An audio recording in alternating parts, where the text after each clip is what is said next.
രാഷ്ട്രീയ വേട്ടയെങ്കിൽ എന്തുകൊണ്ട് അത് ഇലക്ഷൻ സമയത്ത് ചെയ്യാമായിരുന്നില്ല? അങ്ങനെയാണെങ്കിൽ കൂടുതൽ പൊളിറ്റിക്കൽ മൈലേജ് കിട്ടുമായിരുന്നല്ലോ എന്നുള്ളതാണ് അഡ്വക്കേറ്റ് കൃഷ്ണദാസ് മുന്നോട്ട് വെക്കുന്ന ഒരു ചോദ്യം. രണ്ടാമത്തേത്, ഇ.ഡി. കൃത്യമായ തെളിവില്ലാതെ ഇത്തരം കാര്യങ്ങൾ പാർട്ടിയെ പ്രതിചേർക്കുന്നതടക്കം സ്ഥലമടക്കം അറ്റാച്ച് ചെയ്യുന്നതടക്കമുള്ള കാര്യങ്ങളിലേക്ക് പോകില്ല എന്നു നമുക്ക് ഉറപ്പുണ്ട്. ആ ഉറപ്പ് CPM-നുണ്ടോ?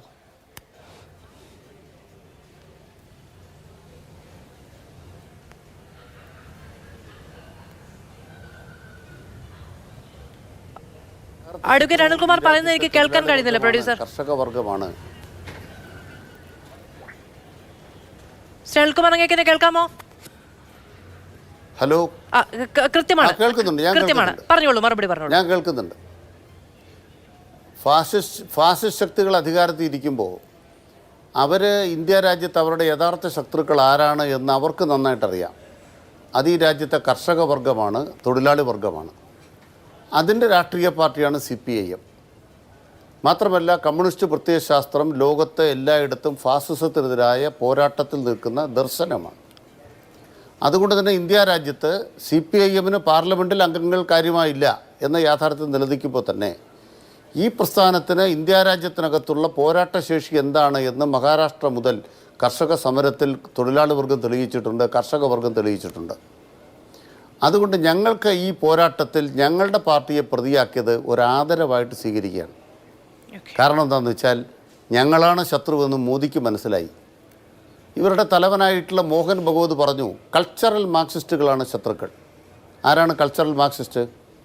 RSS മുന്നോട്ട് വെക്കുന്ന സാംസ്കാരിക ദേശീയതയെ പോരടിച്ച് തകർക്കാൻ നിൽക്കുന്ന വർഗദേശീയതയുടെ വർഗരാഷ്ട്രീയത്തിൻ്റെ വക്താക്കൾ.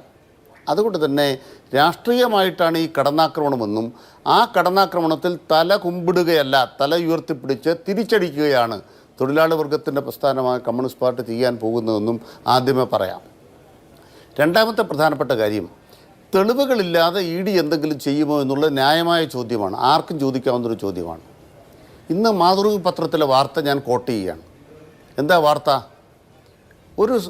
ഒരു ഹേമന്ത് സോറൻ എന്ന് പറയുന്ന ഒരു മുഖ്യമന്ത്രി 5 മാസമായിട്ട് ജയിലിലായിരുന്നു. ജാമ്യാപേക്ഷയുടെ ഉത്തരവിൽ എന്താ പറയുന്നത്? അദ്ദേഹം റാഞ്ചി നഗരത്തിൽ ഏതാണ്ട് 8 ഏക്കറോളം സ്ഥലം അദ്ദേഹം സ്വന്തമാക്കി എന്നാണ് ആ കേസ്. 5 മാസക്കാലം കഴിഞ്ഞിട്ട് ജാമ്യഹർജി വിചാരണയ്ക്ക് എടുക്കുമ്പോൾ കോടതിയുടെ മുമ്പാകെ ഈ മുഖ്യമന്ത്രിക്ക് ഈ കേസുമായുള്ള ബന്ധം തെളിയിക്കാൻ, സ്ഥലവുമായുള്ള ബന്ധം തെളിയിക്കാൻ EDക്ക് കഴിഞ്ഞില്ല. EDക്ക് കഴിഞ്ഞിരുന്നെങ്കിൽ ഇന്നത്തെ നിയമപ്രകാരം PMLA ആക്ട് അനുസരിച്ച് ഹേമന്ത് സോറിന് ജാമ്യം കിട്ടില്ല. അതുകൊണ്ട് ജാമ്യം കിട്ടിയപ്പോൾ കൃത്യമായിട്ട് പറയുന്നത് 5 മാസക്കാലം ഒരു മുഖ്യമന്ത്രിയെ നിങ്ങൾ ജയിലിലടച്ചു നിയമവിരുദ്ധമായി.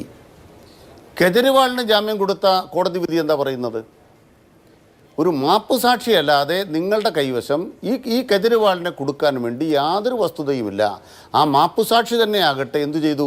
2 തവണ മൊഴി കൊടുത്തപ്പോഴും പറയാതിരുന്നൊരു കെജ്രിവാളിനെ പിന്നീട് സൃഷ്ടിച്ചു മാപ്പുസാക്ഷിയാകാൻ വേണ്ടി.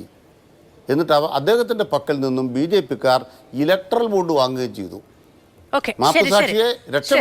അതൊരു പൊതു രാഷ്ട്രീയ സാഹചര്യം ശ്രീ അനിൽകുമാർ, അല്ല അതൊരു ദേശീയ രാഷ്ട്രീയ സാഹചര്യം.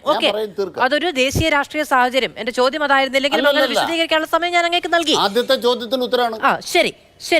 ശരി. ഇനി ഒരു പ്രശ്നമുള്ളത്, ശ്രീ കൃഷ്ണദാസ് പറഞ്ഞൊരു കാര്യമുണ്ട്. ശരി, കൃഷ്ണദാസ് പറഞ്ഞൊരു കാര്യം എന്ന് പറയുന്നത്, ഇതിപ്പോ ED വന്ന് അന്വേഷിച്ചല്ല കരുവന്നൂരിലെ പ്രശ്നങ്ങൾ തെളിഞ്ഞത്. അവിടെ ഒരു FIR വേണം. സഹകരണ രജിസ്ട്രാറാണ് ഇത് കണ്ടെത്തിയത്. ക്രൈംബ്രാഞ്ചിന്റെ 16 FIR-കളുണ്ട്. അപ്പോൾ അവിടെ തട്ടിപ്പ് നടന്നിട്ടുണ്ട്. അതിന്റെ ഭരണസമിതിക്ക് നേതൃത്വം നൽകിയ പാർട്ടി എന്ന നിലയിൽ CPM-ന് അതിന്റെ ഉത്തരവാദിത്തത്തിൽ നിന്ന് എങ്ങനെ മാറി നിൽക്കാൻ കഴിയും? ഇനി കൃത്യമായിട്ട് ഉത്തരം പറയാം. ഇവിടെ ഞാൻ ഇപ്പോഴും അഭ്യർത്ഥിക്കുന്നത് എന്താണ്? CPIM-ൻ്റെ അക്കൗണ്ടിലേക്ക് കരുവന്നൂരിലെ ബാങ്കിൽ നിന്നും തെറ്റായ ഏതെങ്കിലും പണം വന്നോ? ചോദ്യം ഇല്ല. ഉണ്ട്. ഇപ്പോൾ രേഖ ഹാജരാക്ക്. ഈ വസ്തു പാർട്ടിയുടെ ഒരു ബ്രാഞ്ച് കമ്മിറ്റി 5 സെൻറ്റ് വാങ്ങിച്ച, അല്ലാണ്ട് പാർട്ടിയുടെ സ്വത്ത് കണ്ടുകെട്ടി നിങ്ങൾക്ക് പുരട്ടണ്ട. ഒരു 5 സെൻറ്റ് സ്ഥലം അവിടുത്തെ ബ്രാഞ്ച് കമ്മിറ്റിക്കാർ വാങ്ങിച്ചിട്ടുണ്ട്. അതിന് കരുവന്നൂരിൽ ഏതെങ്കിലും പണം ഉപയോഗിച്ചു എന്നുള്ള വല്ല വസ്തുതയുണ്ട് ഇന്ന് പുറത്തുവിട്. ED ആരും തടഞ്ഞിട്ടില്ലല്ലോ. നിങ്ങൾ പത്രക്കാർക്ക് വാർത്ത കൊടുത്താൽ മാത്രം പോരെ, രേഖ കൊടുക്കുക. ഒരു ചുക്കും കൊടുക്കാനില്ല. ഇനി ഇവിടെ ഞാൻ കൃത്യമായിട്ട് പറയാം, ഈ കേസിൽ എന്താ സംഭവിച്ചത്? കരുവന്നൂർ ബാങ്കിൽ ക്രമക്കേട് നടന്നു. ആ ക്രമക്കേട് യഥാർത്ഥത്തിൽ കേസാക്കിയത് കേരള സർക്കാരാണ്. പിണറായി വിജയൻ ഭരിക്കുന്ന കേരളത്തിലെ സർക്കാരാണ്. FIR എടുത്തില്ലെങ്കിൽ EDക്ക് വരാൻ പറ്റുമോ? ഞങ്ങൾ FIR എടുക്കുന്നില്ല, കുറ്റവാളിയെ പിടിക്കുന്നില്ല. FIR എടുക്കുന്നില്ല, കുറ്റവാളിയെ പിടിക്കുന്നില്ലെങ്കിൽ ഏതെങ്കിലും EDക്ക് വരാൻ പറ്റുമോ? ഇവിടെ പറഞ്ഞല്ലോ 16 കേസെടുത്തു. അപ്പോൾ അതിനർത്ഥം എന്താണ്? കുറ്റവാളികളോട് CPIM സന്ധി ചെയ്യുകയല്ല. CPM എന്തെങ്കിലും ഉത്തരവാദിത്വം ഉണ്ടെങ്കിൽ പിന്നെ കുറ്റവാളിയെ പിടിച്ച് ജയിലിലിടുമോ? ഞങ്ങൾ കേസെടുക്കാതിരുന്നാൽ പോരെ?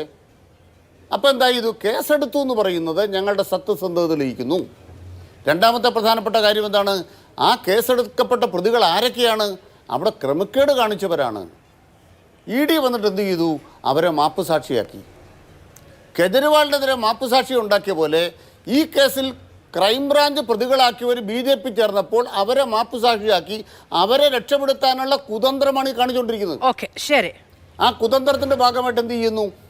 ആ ബാങ്കിനകത്ത് മാനേജറായിരുന്ന്, ആ ബാങ്കിനകത്ത് ജോലിക്കാരായിരുന്ന് ഈ ക്രമക്കേടുകൾ നടത്തിയവരെ ആരും ക്രൈംബ്രാഞ്ചൊന്നും ചെയ്യരുത്, അവരെ മാപ്പുസാക്ഷിയാക്കിയാൽ ഞങ്ങൾ വിട്ടേക്കാം. ശരി. നിങ്ങൾ മോദി വിചാരിച്ചാലും നിർമ്മലാ സീതാരാമൻ വിചാരിച്ചാലും ആ പ്രതികൾ തന്നെയാണ്. മാപ്പുസാക്ഷികളെ ആക്കിയിട്ടൊന്നും നിങ്ങൾക്ക് രക്ഷപ്പെടാനാവില്ല. ശരി, ഞാൻ അങ്ങയിലേക്ക് വരാം.